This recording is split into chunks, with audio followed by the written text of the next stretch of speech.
selectively taken and read from Quantum Psychology by Robert Anton Wilson.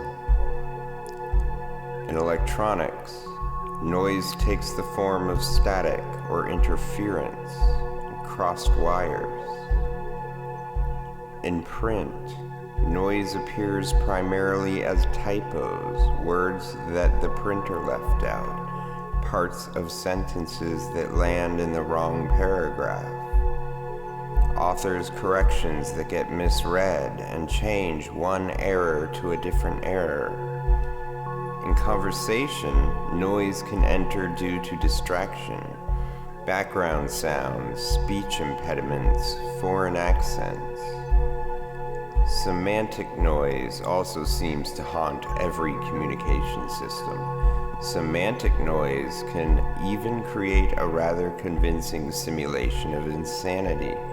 Only poets and schizophrenics communicate in language that defies rational analysis, and poets do not normally do so in ordinary conversation, but with rhythmic and sonority. In an attempt to minimize semantic noise, knowing I cannot eliminate it entirely, the narrator suggests you get Mr. Wilson's book, Quantum Psychology, and give it a read. That Petra was Mecca before the onslaught of Islam, and Zarathustra was our first heaven sent after the day that broke the dawn, to enliven man's lowly estate, to erect a new oasis on earth in the desert of Iran. He came bearing tools and trainings to escape the new threats reality was facing. That his rebellion and instruction was the first outcry of heaven to rightly defend with the hands and the ears of the men the co-created lands of Tartarian lore. And more, from the pages of the Stillverse, we find a reality underneath the present one, quietly whispering in languages so sweet but foreign to me, and I can only help to think that the nefarious errors devised our phonetic ship, leading away from source consciousness. When ancient Rome was corrupted, Etruscans, Moors, Celts, Ibers, Turkish, Romanian, were all mixed, slaughtered, and usurped, stolen, like the Cathars, the Uyghurs in China today, and countless more that we will never know, for not a trace remains. So it appears that old Tartaria did not force tongues, but still tried to bring harmonious interrelation between lands in an individualized similarity across the world, a vibrato of words in worlds.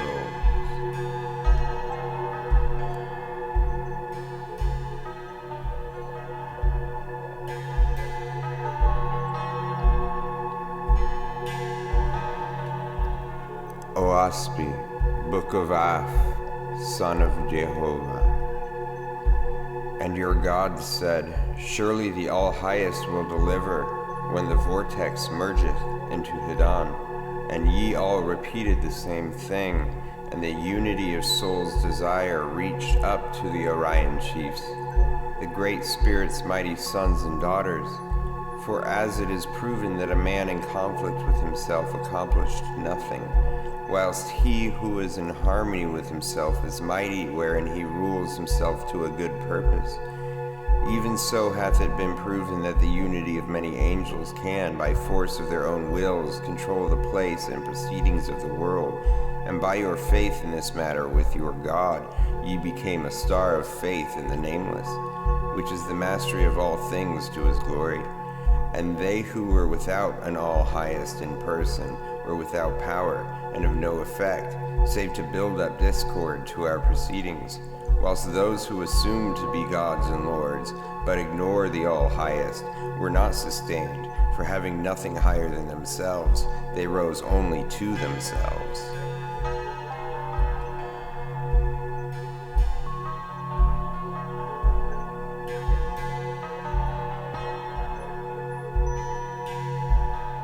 Somehow the past seems to bend and rule in residue to linguistic factions of the present through symbolic correlation, radiation of their resonance through the Stillverse, laying a meaning across a vast ocean of association, defying a logical assumption.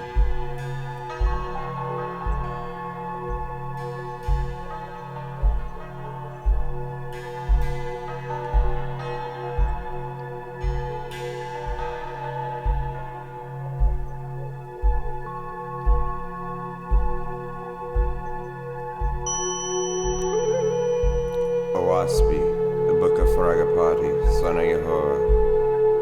After Fragapati had examined the places of the Asifs and of the physicians, and such other places as belong in the lower heavens, he descended to Hochedoa, the land of delusion, the happy hunting ground, in order to witness the games and tournaments, which were so far maintained by a great expenditure of labor on part of the Ethereans, for teaching by subjective illustrations. Yehovah said, as mortal children can be taught by objective illustration, so have I created my S-worlds capable of a similar process subjectively. My rules are not man's rules, nor are my worlds illustrated as man illustrateth. Behold my rainbows, which is a subjective illustration to mortals of a bow, without the substance of a bow. But man bendeth the stick, and saith, behold a bow, and he hold it in his hand, but mine he cannot touch. I gave to mortals to teach their sons and daughters many combinations by the use of objects, that they should know a circle, a square, a triangle, or learn to compute numbers by the use of objects. Inversely, in the same way I created subjective means for the spirits of the dead, that they might be taught and amused with my works. To corporeal I gave corporeal eyes and corporeal ears, that they might attain to wisdom on the earth, but to a few I gave suis, that they may see and hear spiritually. To the spirits who die in infancy I give spiritual eyes and spiritual ears, but without cultivation they hear not corporeal things, nor see corporeal things. But to such spirits as have fulfilled an earth life, I created them to see and hear after death the matters of both worlds. Nevertheless, there are many spirits in heaven who have not fulfilled either a spiritual or a corporeal life, and they can see but little and hear but little, for which reason I commanded that they should be called Druhas, signifying spirits of darkness. Yoasp. And if I go and prepare a place for you, I will come again and will take you to myself, that where I am you may be also. John 14:3.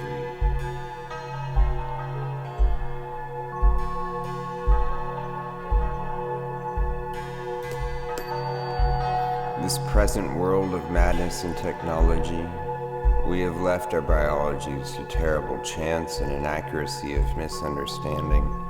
If you see not the health crisis we are having, if you still only see the technology's benefits, then I say you are at the center of the paradigm, and need to research what the difference between being part of and being marginalized by a paradigm is, to see the unsuitable faults within the construct of the paradigm, and acceptance thinking, creating a mental gulf between you, your understanding, and the people you marginalize.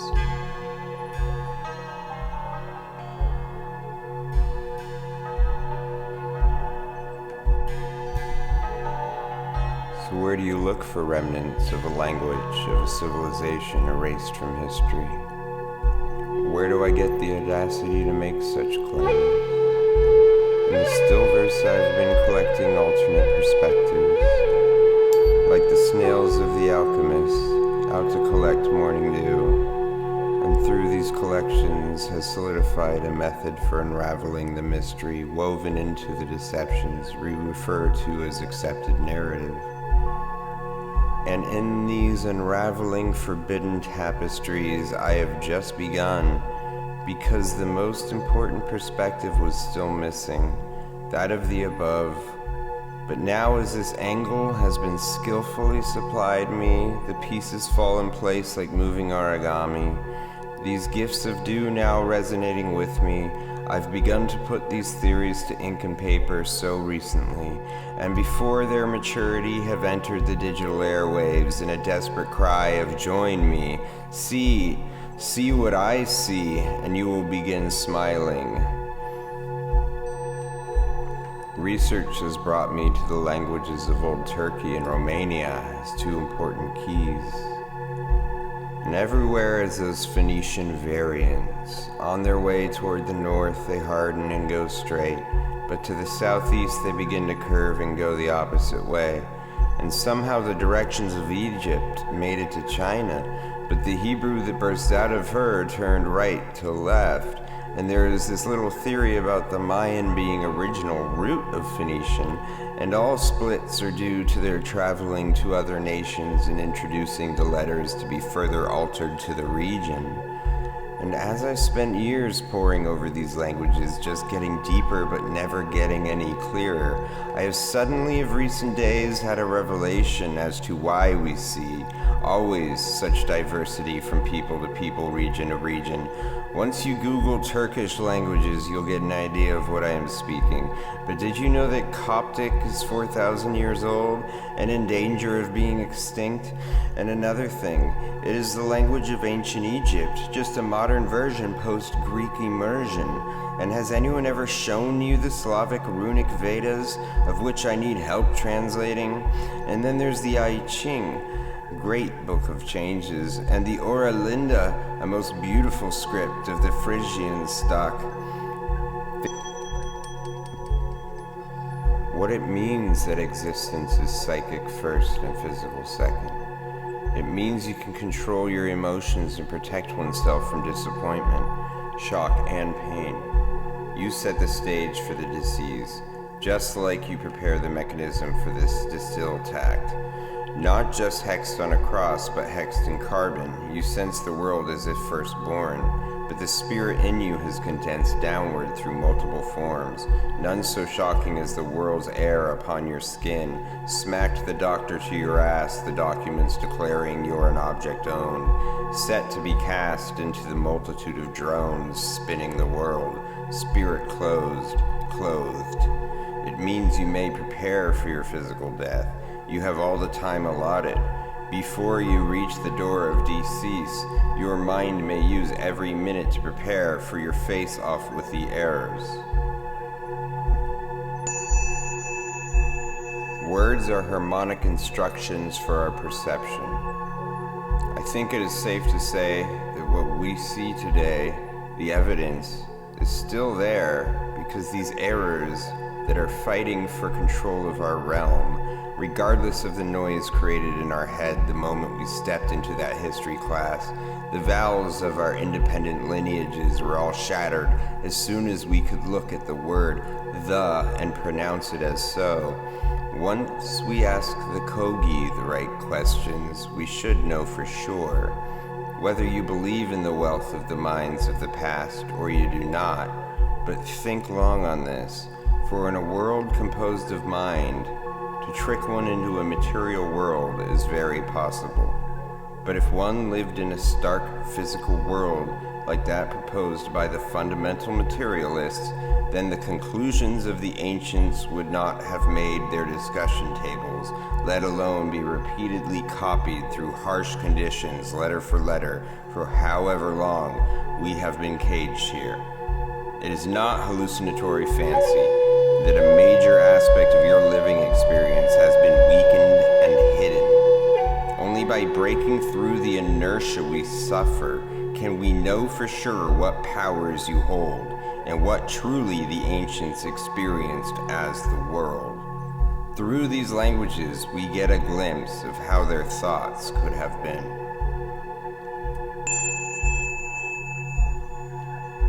A river is a testament to great forces, sustained focus, happening constantly. The river does not exist until many actions become constant across vast distances and dimensions. In the river itself, a blessing is being sustained. into existence by the delicate play of cycles, physics, chemistry, frequency, vibration, energy exchanges, states of many, paths in the sky unseen, are homes to molecules that flow above and below your feet. Location, location, location. Echoes, imminent, persistent creation. It's happening right now. A river doesn't exist at all. More like the notes sounding from a plucked string. Forces created constantly, so it may be perceived as a thing in this world. Orchestras are employed for the cosmic maintenance of a river. I bless all rivers in the name Hawa, for the wealth and beauty of the great spirit Aluna, for the protection of the Kogi and all our marginalized brethren. Ahomatakweyasi.